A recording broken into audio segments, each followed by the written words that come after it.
when Gordon said, oh, you should start a restaurant, because we had this party. I had thrown a party just sort of before Gordon and I really started being together. And it was a food party, and I did a lot of cooking, giant fish and sort of wonderful gala kind of food cooking. And Gordon said, you should start a restaurant. And I had been a photographer, and I was tired of being a photographer. I didn't like working in the daytime in the dark room, and so I thought, oh, that's a good idea. And then we found the Comedias Criollas, and we started it. And to me, it was always an idea of, a place that people could come and eat. All of Soho, because all of Soho had started as a factory place, and there was no place anywhere in this 29 block area to eat. And so people would be coming always to our house or our loft or somebody's. So I started this restaurant, and in the beginning my idea was that it was a restaurant, and Gordon's idea was that it was a work of art.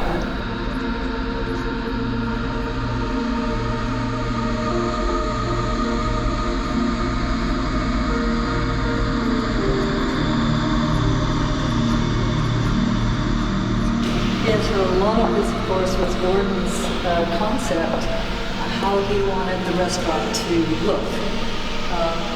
One of the things that we did was we went to a wrecking house in Connecticut and bought chairs, and each chair was different. They were old painted farmhouse chairs, so there are all these different shapes and colors of chairs. They weren't, typical restaurant chairs at all. And I wanted ash tables because I remembered that from England, and we would scrub the tables with sawdust to clean them with Clorox and sawdust, and bring up the grain of the wood every night. And Gordon wanted to have, I wanted to have the kitchen out in the open so that everybody could see the process of food, because I thought that was as interesting as the taste of the food itself. And so Gordon designed this kitchen with 2 stoves, and he had one Japanese type low range on which sat these pots, is how he imagined the stove would look. This was, he kept trying different sort of ideas. And this drawing here ended up more like the main stove being there and the low stove being here, with the big pots that we found on the Bowery, sort of like this. They didn't have lids. These are all Gordon's different ideas of the shapes of the pots that we might, find or have made to use. These were some of his original ideas of a Japanese stove. It ended up being 3 of these sections. Those are some of the thoughts that he had as he was thinking about it.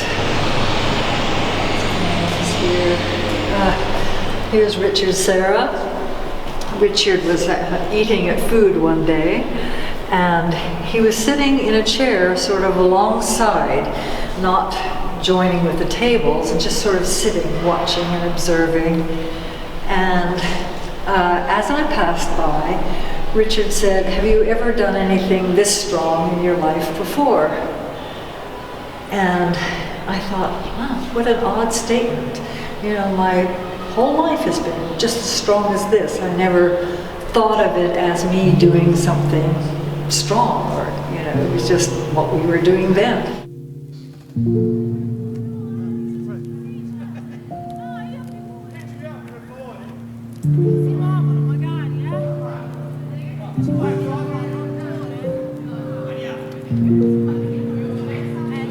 Yes, hairplay was one evening, well, for a couple of years, Gordon had been growing his hair out in Rastafarian style, which meant that he would never wash his hair or never comb his hair, and as he moved and slept, it would turn into these rat's nest things that hung off of his head, and they got quite long.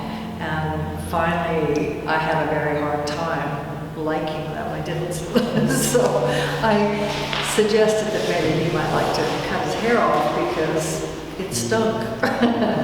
It didn't smell very good. And so he agreed. This was going to be like New Year's Eve, so it was the change of the year. First, at the end of one year, going into the next, he would let his Rastafarian things go, but he wanted to keep them for as a wig, so that he could remake it at any time and put them back on at any time that he wanted to. So we figured out how to do that. We treated it like an architectural dig, and we tagged the hair. I took each one and I put a little piece of paper around it with a number on it. So we tagged each of the locks with a hair, with a paper and a number. And then I would photograph it at the various stages. This was how he started out with his the locks, and then the tagging of the locks.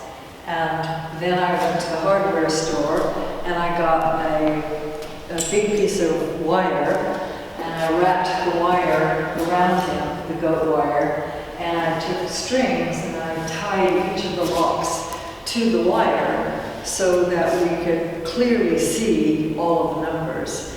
And then he was making a map, and he put on his head all the various numbers that so we could identify the locks. And then I began being Delilah to Samson and cutting off his locks.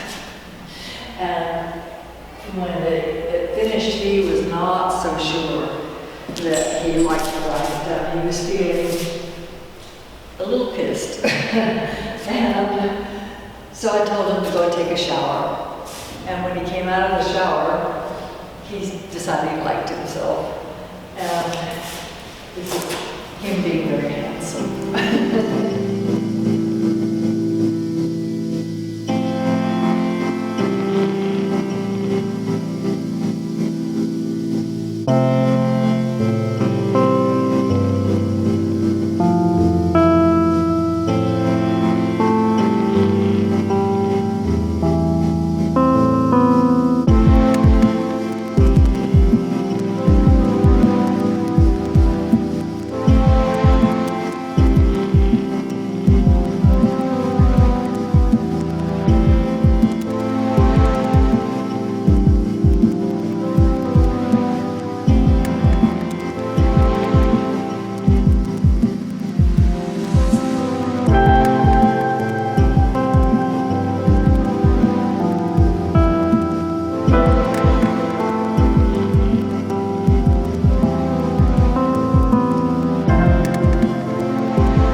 place where we had food was comidas criollas. Yeah. There were 2 or 3 of those for breakfast and lunch only.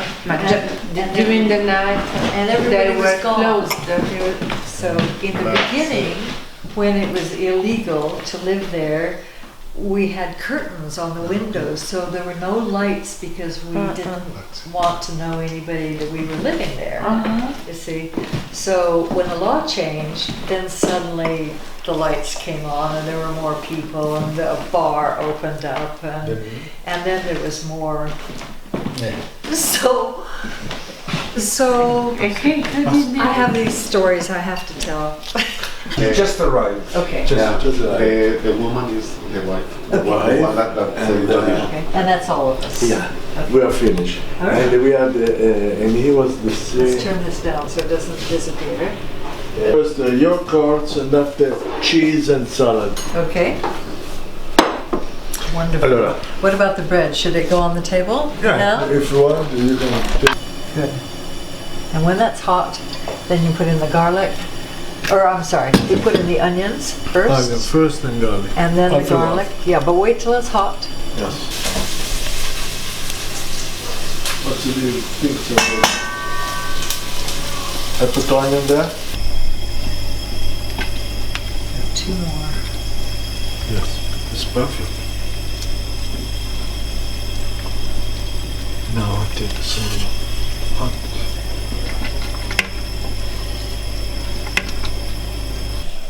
And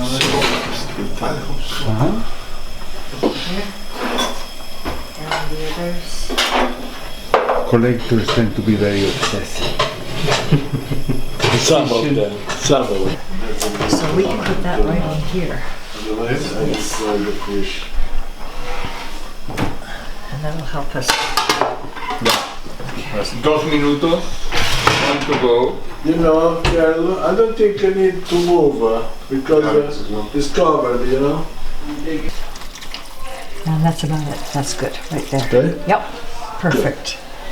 Okay, all right. Okay. And we are at the table. Do you want to wear this to the table? Can you bring my lens? Now, When we arrive, Microwave. What's that? Oh, look at it. Qui Pietro, qui da a tavola, mamma. Conosci Fabio, ti conosci mio figlio? Se fammi pensare, vai dietro. Ok? And everybody sit. Ok. allora, da Elsa, or Carol, whatever. Tell me, everything has to have 2 pieces of cabbage and the fish and some greens and the guavas is good. Very interesting.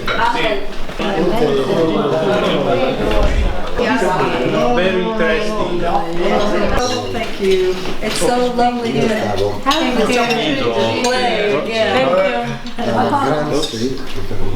Va bene, allora. Let's toast. Ragazzaccio. Vai. About to be able to play. To the past, to the future, to everyone, everywhere. All around the world. Over the globe.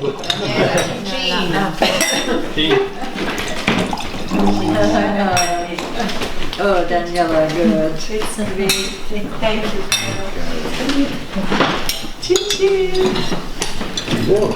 Okay. Io sono contento. Sì, bravo. Once did a futuristic dinner, I remember. That was quite nice, no? Of course. Oh, tell me. Because Marinetti organized a futurist dinner at those times in the 30s. And so I did something like that, following all the receipts, you know, and everything.